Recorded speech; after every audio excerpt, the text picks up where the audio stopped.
Hello everyone, I'm Natasha Odgers, a community development worker based on the Sunshine Coast. Today we are going to have Carmel Davison show us through with a short video exploring the concept of ownership in community development practice. So to introduce Carmel Davison AM, she will be presenting the Circles of Ownership resource to guide us through these concepts. Carmel graduated from the University of Queensland as a social worker in 1965 and is part of the history of community development in Australia. In those early days, Carmel had an intuitive style of practice that recognised the importance of local people being involved in the decisions that impacted on their lives. As a young practitioner, Carmel began the conceptualisation of a bottom-up practice through her involvement with the Australian Assistance Plan, which was introduced by the Whitlam government in 1974. Her then mentor, Les Halliwell from the University of Queensland, supported her with engagement with a range of national processes of locating methodologies relevant to a community-led participatory policy approach.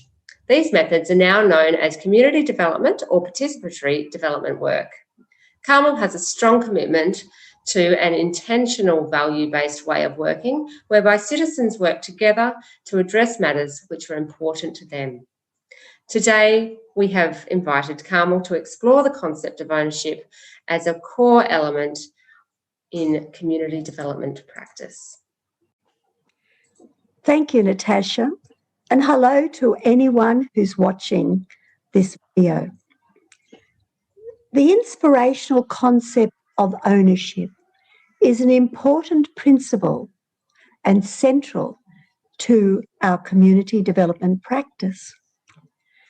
This word challenges us to create an environment where people feel supported and safe to take the very smallest steps in their journey of social change. Today, I hope to breathe life into this concept of ownership. And together we will locate it. We will locate ownership into our practice. When we reflect on practice, ownership begins from the very first stages of our methodology. Those of you who have been exploring a community development method, the one which is dear to my heart, will recall we have discussed the early stages of participatory development work. The layers are self, implicate, IU, that's the private relationship, which we call the micro, and then the IUE, the public process, which is the meso layer. In using these layers, I acknowledge Kelly and Westerby's latest book, which is Participatory Development Practice. It is in the implicate layer, the self, myself, that I commit myself to fostering ownership throughout every stage of our practice. This is where I must remember that it is the people's pace and not mine. It is their agenda, their lived experience, their knowledge, and their wisdom. So when we say that ownership is important, we have to ask ourselves this question: am I going to commit myself to this word, ownership? If I say, or you say as a practitioner, yes to this question, I do want to work this way, then we know we are committing ourselves to intentional work where action, reflection, action is part of the continuing cycles of practice movement. The practice question then is, how do I, as a worker, create an environment which enables people to own the process and the final end outcomes? This sounds very easy to do, but in fact, it is very challenging. Natasha's put up on the screen the first slide, which shows us the implicate layer. I found it very helpful to have some questions, some practice questions to assist my reflection. Some people call it a checklist. These questions or this checklist continually challenges me to hold true to the promise I made to myself many, many years ago. Once I'm clear that ownership begins with my commitment, myself making that commitment, then the next layer is where I breathe life into the concept of ownership, journeying with and walking alongside people. This green layer up on the screen is the IU layer, the micro layer, the private developmental relationship. This is the layer where ownership begins. This is where I ask myself, have I listened deeply to the other person's story? Have I checked with the storyteller or storytellers, there might be more than one or two, that I've heard the story? We must always remember it is the person who will decide if I have understood their story. Have I supported that person to share with me his or her private, personal pain and understood clearly that the personal, private pain in many instances has a public dimension? I ask myself, does the person no longer feel alone? Does the person perhaps know anyone else who has a similar story? If so, it's in this green layer that we explore whether someone knows anyone else and whether that person would be interested in contacting another person to see if he or she would like to meet together with both her or him and myself. There could be 3 or there could be a few more. I make sure that the person understands if they don't know anyone else, then don't worry, but I get their authority to see if I have known someone else with that story and their permission to go and have a chat with that person.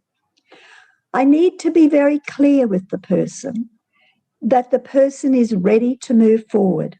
It must be their decision. I am not there to fix anybody's issue. Have we agreed to come together again? So even in this micro stage, this IU private stage, we together are making decisions. We're planned together. We decide on what action we take, and we'll agree, we make agreements that will come together again. Now, there's a little bit of a bridge, and Natasha will show you that. See that little bridge? I like to think it's the movement between the IU, which is the private, and the IUE, which is the public. But that person or a group of people who are just simply in that private relationship stage, we need to walk that bridge together. We need to actually find out if there is or if there are others who want to engage with us. When we walk that bridge, we have an agreement we will come back together again. So the person who has outreach to the other person needs to come back and share that story. And we need to engage around, well, what was the outcome? Have we found anyone else? Is there an agreement with the other people, the other A or B or C, be their name? that they want to come together initially to explore whether they want to proceed. So, if the answer is yes, with great excitement, the person may tell me, I do know someone else. In fact, I know 2 or 3, and they do want to come together with us. Then we explore there. Where will we meet? When will we meet? Small is beautiful, but they are involved in that. At no time do I say, I am free on Monday at 2 o'clock at my neighbourhood centre or wherever. So now let's look at the I, you, we circle. This is the meso layer where we come together and we are now moved from people's individual private concern into public action. The worker here needs to be very careful about fostering ownership at all times. Many of us get irritated or frustrated because we want to move it faster. But we must remember that the ownership builds slowly initially. And we must control and remember that in the self layer, we committed ourselves to this. So here I ask myself, is the group small enough to enable participation? We must never fall into the trap of saying, gee, it was it's successful, we've got 40 or 50 people. No, not at all. It's got to be small enough so that people can share their stories. They will just come together there and agree on, well, what is the public concern that underpins all our different stories? They must have the chance to reflect and decide, even at that stage, will we proceed? It is in this stage that we begin the process over a number of meetings of breaking down our issue into parts and think about how is this issue located within the wider community, the structures or systems initially in our own locality. This is the beginning of the concept of analysis. We also ask ourselves, what resources do we have in our group? What resources do we need? We may need to get a little bit of money. Have agreements been framed and action planned? What support do we need to take the next steps? Now, Natasha can take away those slides, and I will share with you that the group moves forward together. And at all stages, we reflect, we analyse, we plan, we monitor our actions. We always must make sure that the authority remains with the group. The whole process of ownership is like a pebble that we drop into a pond with never-ending, widening ripples of ownership. Every movement in every layer of our practice changes the individual person, the group, and also the practitioner, myself. As many experienced practitioners know, if you are going to help people to find a solution for them, to fix the issue, don't. But if you want to walk alongside people, creating opportunities for people to address their concerns, supporting them to find their collective voice, making sure that you provide the environment where they own the processes and the final decisions, then come join us. That's perfect. I'd like to thank you all for listening, and Natasha for doing this wonderful presentation.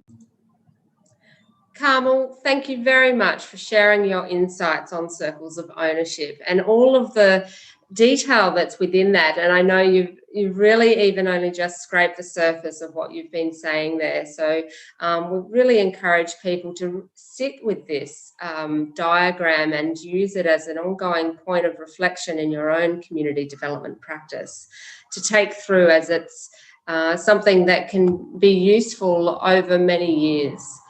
Throughout a whole career of community development, or however you apply community development. Now, you may be wondering how we can access this, this resource.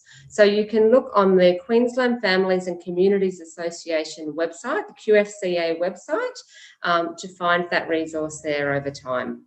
Thank you again for all your listening, and best wishes with your practice.